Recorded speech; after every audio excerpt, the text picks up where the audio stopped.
오늘 다니엘 세일의 기도회 첫날 우리가 함께 은혜를 나누기 위해서 너무나 감사합니다. 오늘 첫날 주제의 말씀은 인생의 위기를 돌파하기 위해 성도는 선택해야 합니다 라는 주제로 말씀의 은혜를 나누겠습니다.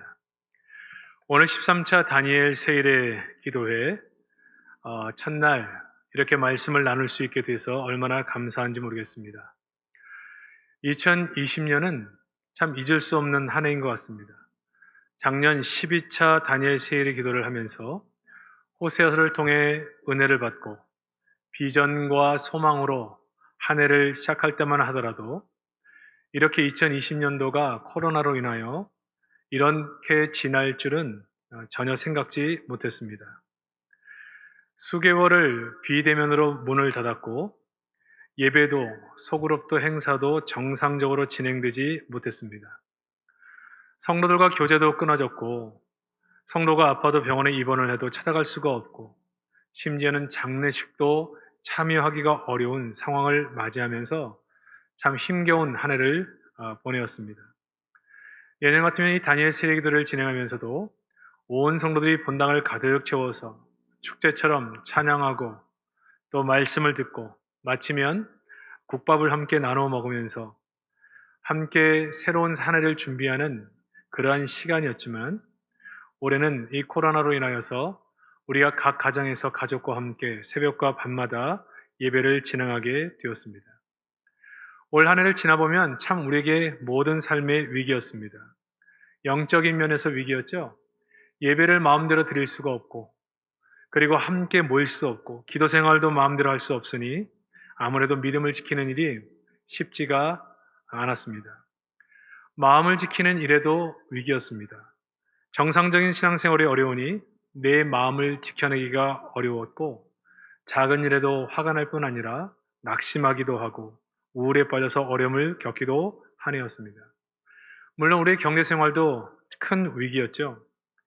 견고해 보이던 직장들이 위태해 보이고 자영업을 하는 사람들은 평생 했던 일들을 중단하고 생업을 포기하는 아픔도 겪어야 했습니다. 우리가 지나온 이 한 해를 생각해보면 참 아득하죠. 인생의 위기가 늘 있어 왔지만 올해의 위기는 다른 어떤 때의 위기보다도 참 어려웠던 그런 위기였다고 생각을 합니다. 그러나 우리가 이 지나온 인생을 생각해 볼 때마다 우리 다가온 모든 위기는 늘 극복해 왔고 그렇기 때문에 이번 위기도 잘 극복할 수 있으리라 생각하고 있습니다. 문제는 이 위기를 극복할 때 치명상을 입고 극복을 할런지 아니면 은혜 가운데 지나는지가 문제라고 생각합니다. 그래서 우리의 자세와 태도가 매우 중요하다고 생각하죠.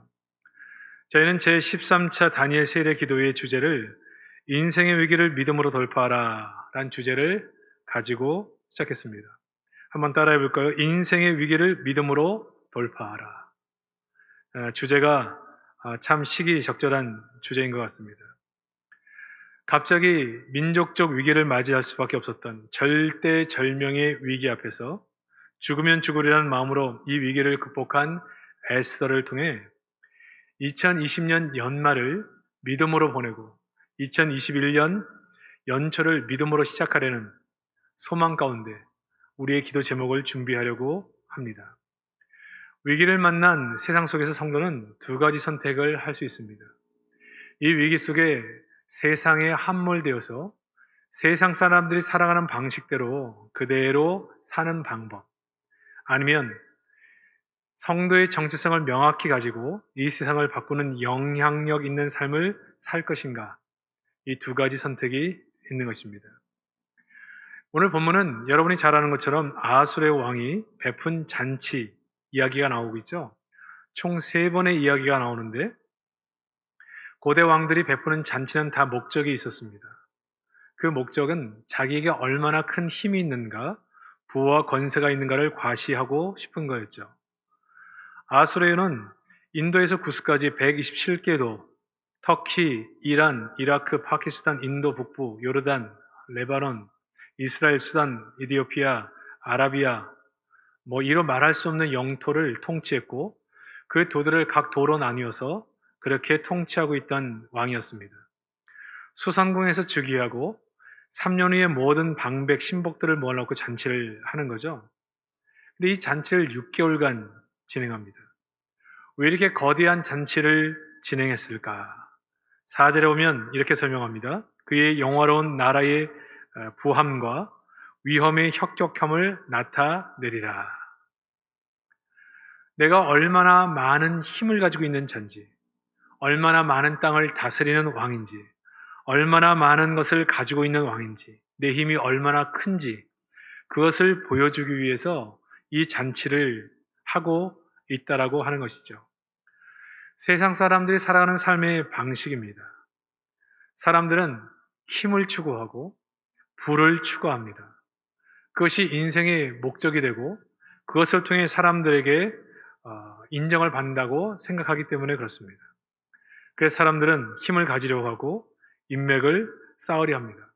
우리에게 다가온 위기도 우리 힘과 인맥과 능력을 가지고 그것을 풀려고 하는 것이죠. 그러나 성도가 위기를 극복하는 방법은 분명히 달라야 한다 생각합니다. 오늘 우리 성도는 이 세상에서 우리에게 다가온 위기를 어떻게 극복해야 할까? 몇 가지를 통해 살피면서 우리의 기도 제목을 삼으려고 합니다. 첫 번째, 성도는 위기 속에서 힘이 아닌 십자가만을 붙잡아야 합니다. 우리가 사는 세상은 자기의 힘을 자랑하죠. 오늘 이 잔치는 어떤 목적이 있었습니다. 그렇게 많은 물자를 사용하면서 그 많은 사람을 모으면서 왜 이런 잔치를 하는지 오늘 본문은 구체적으로 등장하고 있지 않습니다. 그러나 그리스의 역사가 헤로도투스라고 하는 그의 역사의 책에서 보면 이 잔치를 왜 했는지 그 이유를 좀 짐작해 볼 수가 있습니다. 아하수르의 왕은 이 잔치를 통해 그리스 침공의 계획을 세웠다는 거죠. 그에 붙인 다리오 왕은 BC 490년에 그리스를 침공했다가 우리가 잘 아는 마라톤, 올림픽의 마라톤 전쟁, 이 전쟁 때문에 생긴 것인데 이 마라톤에서 참패하게 되어집니다. 와신상담, 이 그리스를 침공해서 정복하고 싶은 이 다리오 왕은 두 번째 침공을 준비하던 그런 때에 갑자기 죽게 되었고 그 아들인 아하수레오가 왕이 된 것입니다. 이 아하수레오는 아버지의 원수도 갚고 페르시아 제국의 확장을 위해 꼭 그리스를 침공해야 했던 것입니다. 근데 모든 전쟁은 반대파들이 있었죠. 숙부인 아르타바누스라고 하는 이런 반대자를 잘 꺾어내고 귀족들을 설득하는 데 성공했습니다. 자신의 세력하에 있는 모든 신하들과 각도의 통치자들이 마음을 모아 자신이 하려고 하는 이 전쟁에 마음을 보태주기를 원했습니다. 그래서 잔치를 베푼 것입니다. 엄청난 건축물을 보여주고 그들에게 많은 것을 나누어 주면서 사람들의 마음에 감탄하고 우리가 함께 마음을 모아 전쟁하면 반드시 승리할 수 있겠구나. 더 큰 부와 명예를 얻을 수 있겠구나. 그러한 것들을 그들에게 보여주고 마음을 모으기 위한 것이었습니다. 내게 이런 힘이 있으니 까불지 말고 다 말들을 들어라. 우리가 가지고 있는 나약함, 감추고 싶은 것을 위장하는 모습이었습니다. 이것이 바로 세상 사람들의 모습입니다. 그래서 부를 추구하고 힘을 추구하는 것입니다. 위기를 극복하는 문제도 마찬가지입니다. 힘으로 위기를 극복하려고 하고 자신이 가진 것을 통해 위기를 극복하려고 합니다. 그러나 코로나가 주는 교훈 중에 하나는 우리의 힘과 능으로 이것을 막을 수 없다는 인간의 나약함을 발견하는 그러한 은혜가 있었습니다. 자신의 힘을 과시하려는 사람일수록 속에는 열등감이 많은 것이죠. 불안과 두려움이 있는 것입니다. 약한 모습을 보이면 당한다는 위기의식이 있는 거죠. 그러나 이 아하수르의 왕도 즉위한 지 3년 만에 이 6개월간 잔치를 하고 마음을 모아 전쟁을 시작했지만 BC 480년 우리가 잘 아는 살라미스 해전에서 패배하게 됩니다. 그 다음인 479년에는 플라타니아 전투에서 또 패배하게 되죠. 그리고 나서 새 왕비를 얻게 되는데 그게 에스더 2장의 배경이 되는 것입니다. 역사적으로 굉장히 중요한 것이죠. 이 아하수르의 왕이 자신의 힘을 통해서 이 위기를 극복하려고 하는 것이 얼마나 덧없는 것이었는가. 이거를 발견하게 되는 것입니다. 그럼에도 불구하고 사람들은 21세기를 살아가는 지금도 역시 부와 명예, 건강, 학문, 가문, 지식, 인맥, 자랑에 빠져 있고 우리에게 다가온 이 위기도 그러한 것을 통해 해결하려고 그렇게 생각을 하고 있습니다. 어쨌든 오늘 이 잔치는 전쟁을 하기 위한 의도를 감추기 위해서 그들에게 잔치를 베풀고 그들을 전쟁으로 몰아가기 위한 속임수였다라고 하는 것이죠. 근데 여기에 우리 성도들은 여러 가지 우리에게 다가온 위기를 극복하는 문제에 있어서 살아가는 삶의 방식이 달라야 한다고 생각하는 것입니다. 이러한 세상의 삶의 방식에 흡수돼서 아무런 영향력이 없이 끌려가고 자신이 얼마나 힘이 없는 사람인지 그리고 얼마나 나약한 인간지를 보여주며 살아가서는 안 된다라고 하는 것이죠. 세상 속에 함몰되는 그리스도인으로 살아가서는 안 됩니다. 우리 성도는 이 땅을 살아갈 때 이 부가 아닌 힘이 아닌 오직 하나님의 은혜만이 이 역사의 주인 되시고 우리의 위기를 극복할 수 있는 유일한 길임을 알아야 합니다. 그러므로 우리의 자랑은 오직 십자가여야 한다는 것이죠. 이 위기를 극복하는 방법이 세상에서 무엇인가를 준비하고 세상에서 사람들처럼 힘을 통하여서 내가 가진 것을 통해서 내 경험을 통해 문제를 해결하는 그런 방법을 취한다면 아직 우리에게 다가온 이 고난에 하나님의 뜻을 제대로 이해하지 못한 것입니다. 저는 이 어려운 때에 오직 하나님의 은혜만을 붙잡고 오직 십자가만을 붙잡기를 주의 이름으로 축원합니다. 하나님만이 이 위기를 극복하실 수 있고 오직 하나님만이 이 모든 것 가운데 우리에게 회복을 명하실 수 있습니다. 연말을 지나면서 우리의 생각, 우리의 가치, 우리의 계획, 우리가 이 어려움을 이겨내는 수많은 일들, 세상의 방식으로 바라보면 점점 더 절망할 수밖에 없지만 오직 하나님의 은혜와 십자가만을 붙잡고 하나님을 붙잡게 되면 우리는 이곳에서도 하나님의 은혜를 통하여 이 위기를 넉넉하게 이겨내실 줄 믿습니다. 우리 성도들이 이 연말을 이렇게 오직 주님만을 붙잡고 이기시기를 다시 한번 주의 이름으로 축원합니다. 두 번째는 성도는 위기 때 나의 자존심이 아니라 하나님의 영광을 생각해야 됩니다. 우리가 사는 세상은 자존심 싸움하는 세상이에요. 아하수르의 왕은 술에 취해서 흥인하자 부인 와스디의 아름다움을 많은 사람에게 보이기를 원했습니다. 왕후를 청해 그 아름다움을 보여주기를 원했죠. 용모가 예뻤을 것 같습니다. 근데 왕비는 이것을 싫어했습니다. 자기를 눈요깃감으로 놀이감으로 취급하는 것에 대해서 반발한 것이죠. 그 역사가들의 말에 의하면 아주 노출이 심한 옷을 입고 신하들 앞에 나올 것을 요청했다 그렇게 얘기합니다. 그러므로 자기를 놀이감으로 어떤 목적을 위해서 자신을 사용하는 것에 대해서 이 왕비가 반발한 것이죠. 즉 왕의 자존심과 왕비의 자존심이 충돌한 것입니다. 왕은 자신의 위엄을 과시함으로써 신하들의 충성심을 이끌어내기를 원했는데 자기 집에 있는 왕비로부터 순종을 이끌어내지를 못한 겁니다. 이 잔치의 목적이 신하들의 순종을 받아내는 것이었는데 자기 집에 있는 아내마저도 순종을 하지 않는 것, 이것은 왕에게 큰 자존심의 상처를 입히게 되는 것이고 그래서 화를 내게 되는 것입니다. 결국 자존심 싸움이죠. 우리가 올 한 해 코로나를 지나면서 사회적 거리두기, 또 교회에 관한 성도에 관한 매스컴의 지나친 부정적인 보도를 우리는 다 공감하면서 보아왔을 것입니다. 그래서 어떤 교회나 단체들은 이런 부분에 강경하게 대응해야 한다. 어떤 곳은 투쟁해야 한다고 말을 합니다. 위기 때 우리의 선택은 우리의 가치와 관계가 있는 것이죠. 우리는 어떤 경우라도 우리의 자존심 싸움이 돼서는 안 되고 이것이 하나님의 영광을 위한 생각과 그리고 그런 결정이어야 한다는 마음을 가지고 있습니다.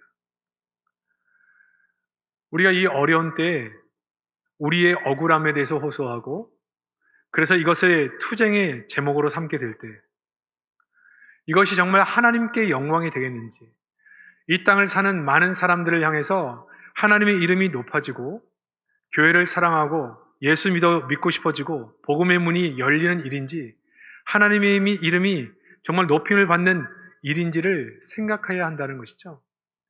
이것이 우리의 문제, 개인적인 문제, 자존심의 문제가 아니라 늘 어떤 문제라도 하나님의 영광의 문제를 생각해야 됩니다. 가정 안에서의 관계도 마찬가지입니다. 우리는 늘 자존심 때문에 부딪힙니다.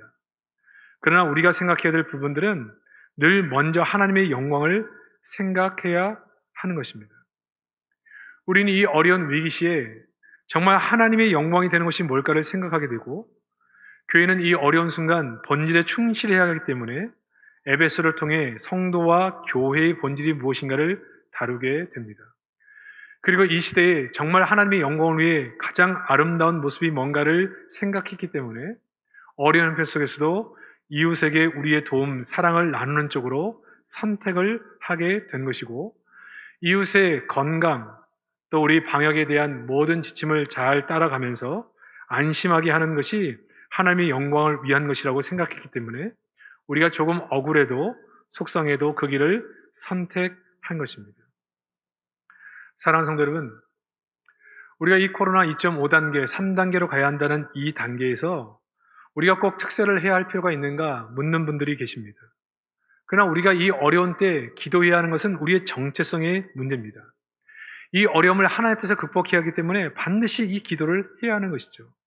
그러나 하나님의 영광을 생각하기 때문에 이웃을 사랑하는 마음으로 결정해야 하기 때문에 우리는 비대면으로 이 시기를 지나고 있는 것입니다. 속상한 것이 많고 힘든 것이 많아도 오직 하나님의 영광만을 생각합시다. 그리고 비대면으로 하는 기도이지만 더 열심히 마음을 모아서 기도합시다. 1년 우리가 했던 것처럼 기도 제목을 가족과 함께 작성하고 하나님께서 우리의 기도를 들으시고 2021년도를 통해 이 기도에 그대로 응답하실 것을 소망하면서 이 기도에 참여합시다. 교회와 같이 기도하는 분위기가 잘 잡히지 않는다 할지라도 새벽에 말씀을 마치고 개인적인 기도 시간을 가지시기를 바랍니다. 새벽에 시간을 내지 못해 밤에 기도하는 분들도 역시 마찬가지입니다. 말씀을 듣고 이 말씀해 주시는 기도 제목을 가지고 더 열심히 기도합시다. 코로나를 통해 악한 마귀는 우리의 기도를 막으려고 하지만 우리는 더 열심히 하나님을 붙잡고 기도하고 하나님의 은혜를 사모하는 마음으로 걸어가서 오직 하나님의 영광을 위해서 아름답게 쓰임받고 이 위기를 믿음으로 극복하게 되시기를 주의 이름으로 축복합니다. 세 번째는 세상은 사람을 기쁘게 하지만 성도는 하나님을 기쁘시게 합니다. 오늘 본문을 보면 참 과간 있는 것이 많습니다. 아하스웨로 왕이 왕비의 태도에서 화를 내게 되죠. 그건 신하들에게 묻습니다. 이 왕비의 태도를 어떻게 생각하느냐? 14절에 보면 왕의 기색을 살피며 많은 신하들이 절대 권력을 가지고 있는 왕의 눈치를 봅니다. 그리고 아부성 멘트를 남발하죠. 왕비의 태도가 잘못됐다는 것입니다. 그 왕비의 태도는 많은 여자들에게 영향을 미쳐서 안 좋은 선례를 남기게 될 것이라 그렇게 말하는 것입니다. 여러분, 세상의 문화는 사람을 기쁘게 하는 것입니다. 왜 사람은 정직하지 못하는가? 왜 거짓말로 일관하느냐? 사람을 기쁘게 하기 위해서 그런 겁니다. 왜 정치가들이 말을 그렇게 쉽게 바꾸고 거짓말을 하고 드러날 때까지 버티는가? 결국은 사람을 기쁘게 하기 위해서 그렇습니다. 사람의 마음을 얻기 위해서, 사람을 기쁘게 하기 위해서 이런 거짓도 서슴없이 하는 것입니다. 여기 가서 이 말하고 저기 가서 저 말하는 말, 세상에 흡수되어 세상 사람들처럼 사는 사람들의 전형적인 모습이죠. 왜 정직하지 못하는가? 사람을 기쁘게 하기 위해서, 자기 자신의 이득을 위해서 그렇게 하는 것입니다. 성도는 그렇게 살아서는 안 되겠죠. 우리의 가치관은 정말 하나님 앞에서 정직해야 합니다. 에베소서에 다룬 것처럼 예수 믿어 새 사람이 된 사람들에게 나타나는 특징은 거짓이 없는 정직함. 저도 사람을 만나보면 여기에서 이 말하고 저기 가서 저 말하는 경우를 많이 보게 되는데 그때마다 당황할 때가 참 많이 있었습니다. 성도는 그렇게 하면 안 돼요. 하나님 앞에 사는 사람들은 정직해야 합니다. 왜냐하면 우리는 사람을 기쁘게 하기 위해서 살아가는 사람이 아니라 하나님을 기쁘시게 하기 위해서 그렇기 때문에 사는 사람이기 때문에 그렇습니다. 사랑하는 성도 여러분, 이 땅을 살아갈 때 오직 하나님만을 기쁘시게 하는 이 연말이 되시기를 주의 이름으로 축복합니다. 에서는 하나님의 일하심을 볼 수 없는 페르시아 왕궁에 있었습니다. 마치 전염병으로 하나님이 역사하지 않는 것 같이 느끼는 이 시대와 아주 유사한 시대를 살았습니다. 하지만 에서는 하나님이 없는 듯 보이는 그 순간에도 하나님이 자기 백성을 사랑하고 지키고 보호하고 있을 것을 바라보고 있습니다. 하나님을 신뢰했다는 거죠. 그리고 이후의 본문에 나오겠지만 죽으면 죽으려는 마음으로 하나님을 선택하고 하나님을 붙잡습니다. 정말 위기 때 필요한 것은 소망이죠. 하나님의 하실 일을 기대하는 것입니다. 우리가 희망을 잃고 쓰러지는 이유는 기대할 것이 없기 때문에, 소망이 생기지 않기 때문에 그렇습니다. 저는 이 다니엘 세례 기도회가 정말 어렵고 힘든 순간에 하는 기도이지만 정말 이 시대를 붙잡고 있는 하나님이 보이는 시간이 되기를 주의 이름으로 축복합니다. 하나님은 우리 백성을 사랑하고 지금도 지키고 계시고 우리 곁에 계시고 손 내밀어 주실 것입니다. 하나님의 하실 일을 소망하며 하나님을 붙잡고 기도하고 하나님께 우리의 모든 삶을 맡겨 드립시다. 우리의 이 고난의 삶의 현장 속에 오직 하나님을 나의 왕으로 모시고 묵묵하게 믿음으로 걸어가고 기도의 자리를 지키며 하나님께 모든 것을 맡기며 걸어가면서 하나님의 하실 일을 보면서 역시 우리의 하나님은 우리 기도를 들으시고 우리에게 응답하셨다, 이런 간증이 있는 복된 성도가 되시기를 주의 이름으로 축복합니다. 몇 가지 기도 제목드립니다. 이 땅을 살아갈 때 세상은 많은 사람들이 자신의 힘과 부와 인맥을 자랑하며 그것으로 이의 인생의 문제를 풀려고 합니다. 그러나 오직 우리 성도는 하나님에서 이 문제를 풀어야 됩니다. 하나님, 우리의 형편, 우리의 어려움 잘 아시죠? 하나님이 이 문제를 풀어 주옵소서. 우리의 자존심 문제 때문에 예민하게 살지 않고 오직 모든 일에 하나님의 영광을 위해 생각하며 이 문제를 풀어갈 수 있도록 하나님, 우리가 하나님의 영광만을 생각하며 사는 성도 되게 하여 주옵소서. 사람을 기쁘게 하기 위해서 말 바꾸기를 하고 사람을 기쁘기 위해서 거짓된 삶을 살지 않고 오직 하나님만을 기쁘시게 하기 위해서 하나님만을 소망하기 때문에 하나님만을 생각하며 이 연말과 연초를 보내게 하여 주옵소서.